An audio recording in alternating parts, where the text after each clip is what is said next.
안녕하세요. 저는 이제 곧 70살을 바라보고 있는 엄마입니다. 저는 딸 하나와 아들 하나를 키우고 있어요.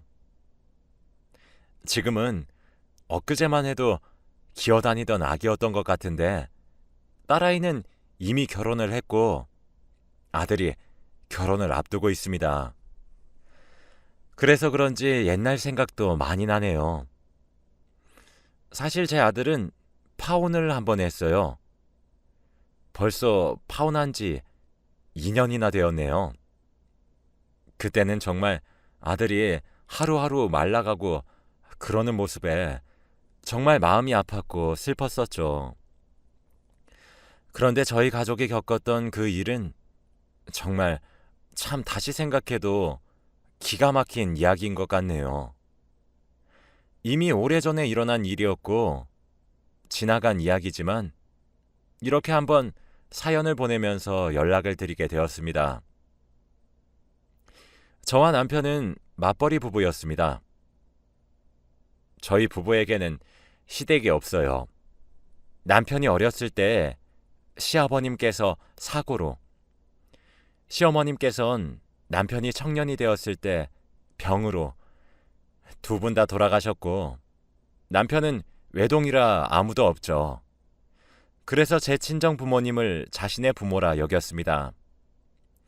그래서 그런지 저희 부부는 결혼을 하고 딸아이를 출산하고 나서 저희 친정 식구들과 함께 살았어요. 다행히 저도 외동이라 부모님이 저를 결혼시킨 이후 빈자리를 많이 느끼기도 했고 남편 또한 자신이 못다한 효를 다해보고 싶다며 흔쾌히 받아들여 주었어요. 사실 그런 다른 부분들의 문제도 있었지만 딸아이를 육아하는 데에 있어서 친정 부모님의 손을 빌린 것과 마찬가지입니다. 저와 남편은 맞벌이 부부였거든요. 뒤이어 아들도 하나 낳게 되었고 아이들은 무척 잘 자라주었습니다. 저희 속 한번 썩이지도 않고 말도 참 잘 들었어요. 저희 아이들은 갓난아기 시절부터 주위에서 왜 이렇게 순하냐는 등 이렇게 순하고 참한 아기는 난생 처음 본다며 칭찬도 많이 받았었거든요. 남들 다 오는 사춘기도 무난하게 지나갔고 자기네들끼리 우애도 좋았어요. 딸과 아들 모두 저희 손길을 많이 타면서 자라진 않았는데도 정말 잘 자라주었죠. 둘 다 대학을 졸업하고 곧잘 취업에 성공하기도 했습니다. 누가 남매 아니랄까봐 딸과 아들에게 공통점이 하나 있었어요. 그건 바로 대학교에 가서 처음 연인을 만들었단 거였죠. 근데 이게 왜 공통점이라고 한 거냐면 딸과 아들 둘 다 처음 만든 연인이었고 둘 다 아주 오랜 기간을 연애했습니다. 먼저 딸아이는 대학교 3학년 시절에 만나게 되었는데 그렇게 7년 정도를 연애를 하고 나서 나이 30살이 되기 전에 결혼을 했습니다. 사실 저와 남편도 딸아이의 남자친구가 종종 왕래하고 그러다 보니 이미 아들 같은 존재가 되었었죠. 그래서 결혼도 손쉽게 허락을 해주었어요. 지금도 딸네 부부는 알콩달콩 연애하듯 아주 잘 살고 있습니다. 반면 아들에겐 정말 믿기 힘든 일이 벌어지게 되어버렸어요.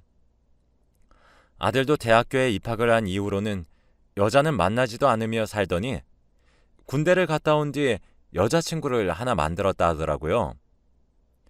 착하고 좋은 사람이라는 소리에 그러냐 하며 가볍게 대꾸를 하고 말았죠.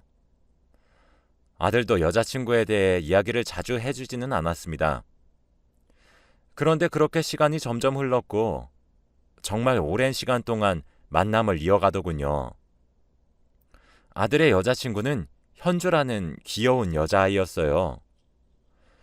처음엔 소꿉장난하듯이 장난도 치고 그러는 모습이 귀여웠었는데 점점 둘의 사랑이 깊어지는 것이 느껴졌습니다. 그렇게 현주와 아들이 연애한 지 4년 정도 되었을까요? 저희 딸아이가 결혼식을 올렸습니다. 현주도 딸아이의 결혼식에 와서 저희 집안 식구들에게 얼굴 도장도 쾅쾅 찍더군요. 그때부터 현주가 저희에게 점점 다가오기도 했어요. 처음엔 종종 저희 집으로 저희 아들과 함께 놀러 오는 정도에 그쳤었는데 나중엔 아들 없이도 저희 집에 놀러와 저와 수다도 떨고 그러기도 했습니다. 현주는 참 싹싹한 아이였고 애교도 많아서 마치 저희 부부에게는 둘째 딸이 생긴 듯 했죠. 오죽하면 제 친딸아이가 엄마는 나야 현주야? 하며 우스갯소리로 물어보기도 할 정도였거든요. 딸아이의 결혼식을 시작으로 현주가 저희 집안이랑 뭔가 본격적으로 왕래를 하기 시작하는 것 같았고 저희 집에서도 그런 현주가 싫지 않았습니다. 오히려 어려워하는 어른들인데도 불구하고 싹싹하게 먼저 다가오려 하는 모습들이 무척 이쁘게 보였어요. 그렇게 시간이 흘렀습니다. 제 아들과 현주는 10년이란 시간 동안 만나게 되었어요. 당연히 그렇게 오랜 기간을 사랑하고 있는 걸 보니 양가에서도 계속해서 결혼은 언제 할 것이냐는 질문을 많이 했지요. 물론 저도 많이 했습니다. 제 배 아파 낳은 자식들이긴 하지만 남매 중에서도 유달리 제 아들은 정말 감수성이 예민하고 감정이 풍부한 아이입니다. 섬세하며 예민하고 자신이 생각하는 로망과 꿈을 꾸는 듯한 이상이 가득한 아이예요. 그래서 아들은 자신이 처음 만난 첫 여자와 오랜 기간 사랑을 쌓고 결국 결혼을 해 아이까지 낳고 행복하게 잘 사는 것이 자신의 로망이라고 하더군요. 그래서 제 질문에 제대로 답도 해주지 않았습니다. 아직 프로포즈도 못했다 둘러대면서 말이에요. 그러던 어느 날 아들이 방방거리는 듯하고 들뜬 듯해 보이는 모습으로 저를 급하게 찾더라고요. 놀라서 아들을 마중 나왔더니 제게 말하더라고요. 오늘 프로포즈를 했는데 현주가 받아주었다고 말이에요. 그렇게 저를 얼싸안고 너무 행복해서 비명이 다 나올 것 같다던 아들의 모습에 저희 가족들 모두 축하해 주었고 상견례도 일사천리로 진행되었습니다. 사실 말이 상견례인 거지 오랜 기간 연애하고 드디어 결혼을 하게 된 거라며 양가에서 하하호호 웃으며 서로 덕담만 오고 갔습니다. 그렇게 하나씩 결혼 준비가 착착 진행이 되고 있었어요. 신혼집에 계약금을 걸었고 혼수품들을 미리 받으며 결제까지 했죠. 계약할 신혼집에 그대로 배달만 오면 되는 상태였습니다. 드레스와 턱시도를 받고 예단과 예물들을 서로 주고받았어요. 청첩장도 찍었죠. 그렇게 몇 달 결혼 준비를 했는데 그 시간들은 마치 아들에게 꿈처럼 달콤한 시간이었습니다. 제 아들에게 불행은 예기치 않게 찾아왔어요. 청첩장에 인쇄한 잉크가 다 마르기도 전에 믿기 힘든 일이 생겨버린 것이었죠. 저와 남편 둘 다 집안의 내력인지 모르겠지만 술을 전혀 못합니다. 아예 입에도 대지 않아요. 저희를 닮아서 아들과 딸 둘 다 그렇습니다. 저희 집안 사람들 모두가 술을 하나도 못합니다. 그런데 하루는 한창 즐겁게 지내야 할 아들이 사위의 부축을 받으며 저희 딸과 함께 집으로 들어오는 것이 아니겠어요? 저는 그런 모습을 살면서 처음 봐서 당연히 정말 깜짝 놀랐습니다. 술주정을 부리는 아들의 모습이 매우 낯설었거든요. 딸과 사이를 닥달하니 오늘은 자고 갈 테니 내일 다시 이야기하자며 말을 아끼더군요. 정말 걱정이 되었어요. 그렇게 하루가 지나갔고 다음날 아들에게 들었던 말에 저는 정말 뒷목을 잡았습니다. 행복한 결혼식을 앞두고 아들이 우울한 이유는 어느 연락 한 통 때문이었거든요. 아들의 말은 이러했습니다. 여느 날과 다름없이 현주를 만나러 갔는데 아들은 현주로부터 아주 끔찍한 사실을 알게 되었다고 해요. 그날은 현주의 분위기도 다른 날과 너무나도 달랐다고 합니다. 멍하니 앉아있던 현주는 제 아들이 나타나자마자 눈이 빠져라 노려보기 시작했고 이내 눈물을 펑펑 쏟더랍니다. 당황한 아들은 무슨 일이냐며 현주를 계속 달랬는데 현주가 글쎄 제 아들에게 자신의 휴대폰을 집어 던졌다고 해요. 뭔가 싶어서 던진 휴대폰을 주워들고 그 안을 살펴보니 어떤 대화창이 하나 떠 있었다고 하더군요. 요즘에는 카카오톡 같은 것으로도 대화를 주고받을 수 있지만 그 외에도 다른 어플들과 SNS들이 활발해서 그런 것들로 대화를 주고받을 수 있더라고요. 현주는 그 중에서도 SNS의 대화 내용이었죠. 그러나 대화 내용은 그냥 넘길 수 있는 대화가 아니었습니다. 상대방은 현주에게 무턱대고 제 아들의 아이를 낳아 기르고 있으니 결혼을 하지 말라며 자신이 배아파 낳은 아이의 아버지를 빼앗아가지 말라는 등등 당최 알 수 없는 얘기들만 했다고 합니다. 당연히 제 아들은 영문을 모르죠. 현주는 그런 제 아들에게 계속해서 이런 연락들을 받았지만 요즘 횟수가 더욱 빈번해지고 있고 정말 제 아들의 측근 사람들만 알 법한 이야기를 하니까 계속 의심이 된다고 하며 엉엉 울었다고 하더라고요. 당연히 제 아들도 아니라고 완강히 부정했어요.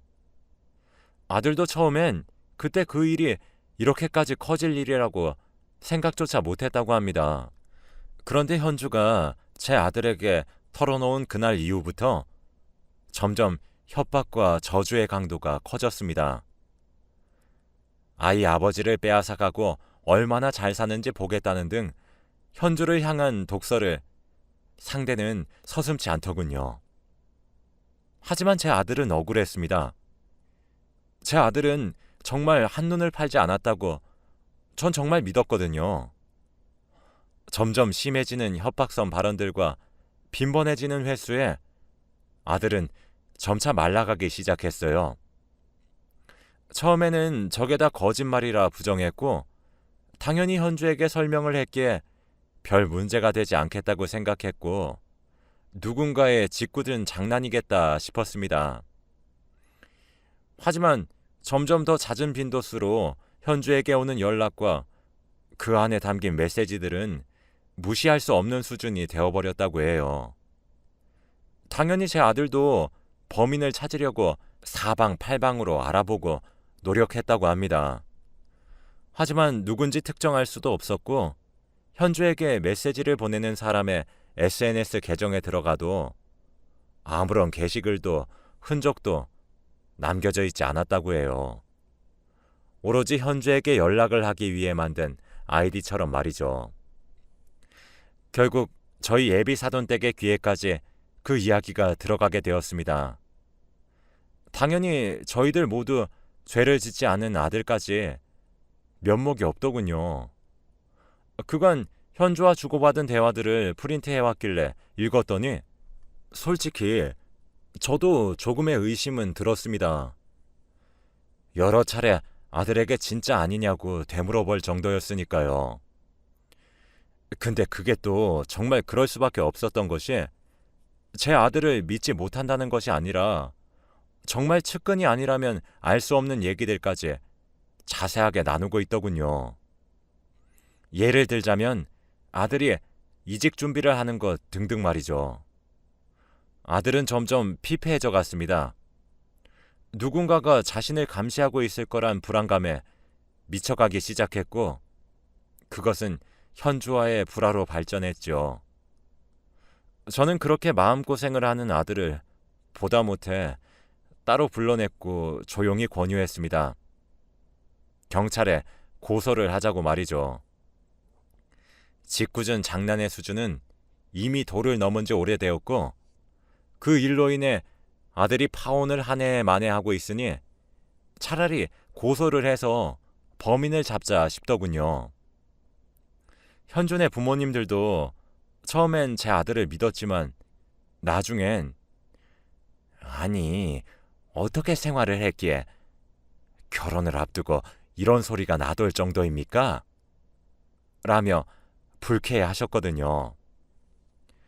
아들은 제 말이 맞는 것 같다고 바로 동의를 했고 저는 이 고소 사실을 아무에게도 알리지 말라고 수차례 말했어요. 현주에게도 비밀로 하고 엄마인 저랑 당사자인 아들만 알고 있기로 했죠.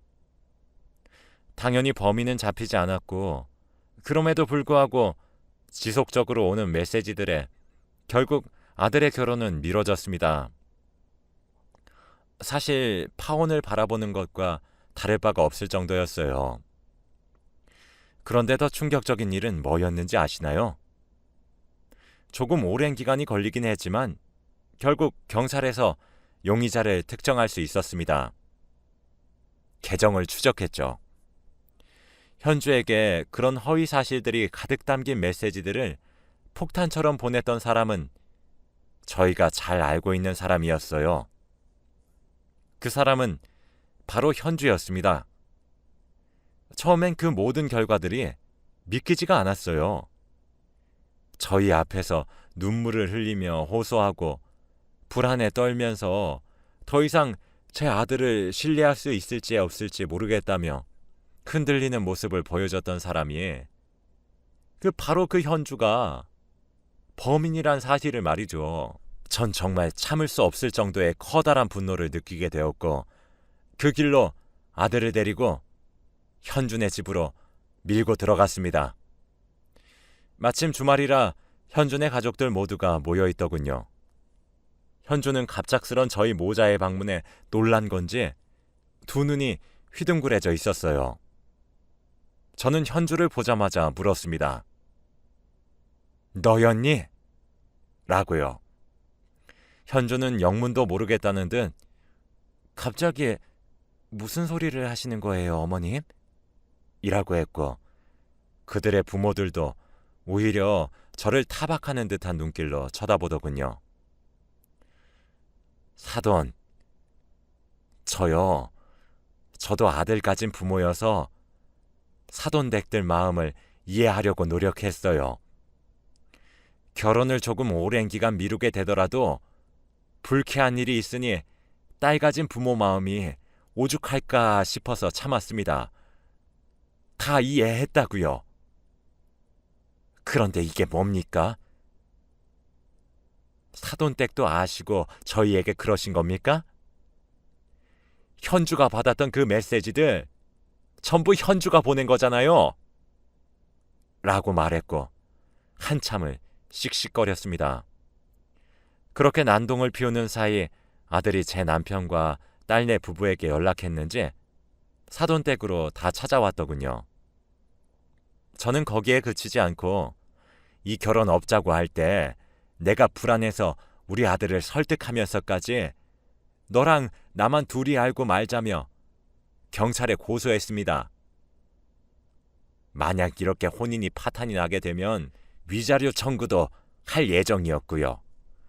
어떤 뻔뻔한 낯짝을 들고 있기에 우리 귀한 아들을 괴롭게 만드나 싶어서 내가 고소했어요. 그런데 뭐? 자작극? 이라며 화를 냈어요. 전 얼어붙은 현주에게 너 지금 똑바로 설명 못하겠니? 정말 고소장이 네 앞으로 날아가야 정신 차릴 거야? 라며 언성을 높였습니다. 그런데 갑자기 현주가 무릎을 꿇고 손을 싹싹 빌면서 잘못했다고 얘기를 하더군요. 현주의 말은 그랬습니다. 오랜 기간 만났지만 결혼까진 생각이 없었다고 해요.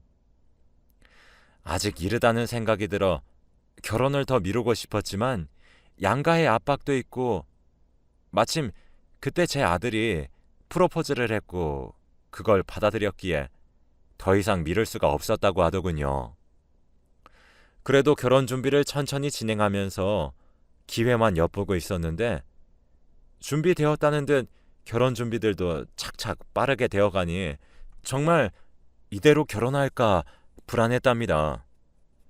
주위에서 결혼을 해야 된다는 분위기를 조성하고 몰아가자 자신은 아직 더 놀고 싶고 다른 사람들도 만나고 싶었는데 이미 겹치는 지인들이 지천에 널려 있고 주변 기대에 부응하기엔 너무 힘들고 지쳤대요.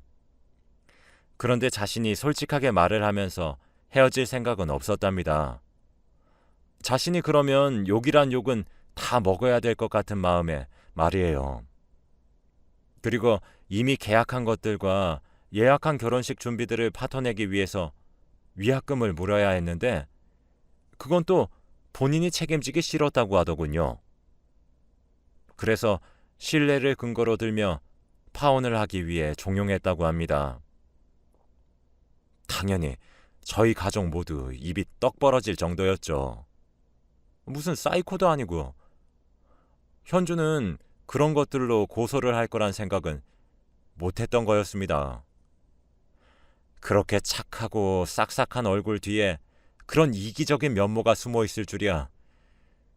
당연히 그날 이후 결혼은 파토가 났고 어쩌면 사돈댁이 되었을 사람들은 저희 집 사람들에게 허리를 숙여 사죄했지요. 당연히 결혼이 파토난 것에 대한 위약금은 그들이 담당하기로 했습니다. 저희가 고소를 취해야 한다는 조건으로 말이에요. 아들은 한동안 충격을 극복하지 못하는 것 같더니 이내 기운을 차렸어요. 억지로라도 밖으로 나가려고 노력하는 모습이 기특했죠.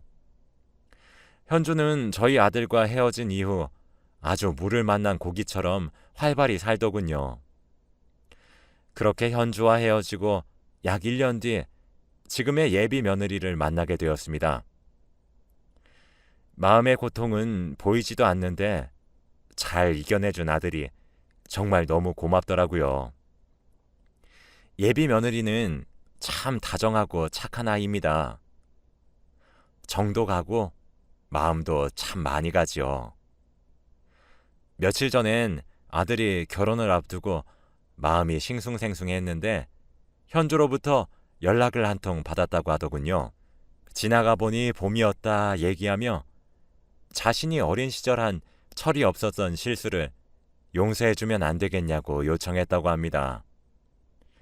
자신을 받아달라면서 끝까지 뻔뻔하게 말이에요. 제 아들은 거절했고 결혼을 앞두고 있는 요즘에도 간간히 잊을만 하면 연락이 오는 정도라 하더군요. 참 열길 물속은 알아도 사람 속은 하나도 모른다더니 그 말이 맞다 싶습니다. 어쩜 멀쩡하고 순박한 사람인 척 할 수 있는 건지. 여기까지 제 이야기는 끝입니다.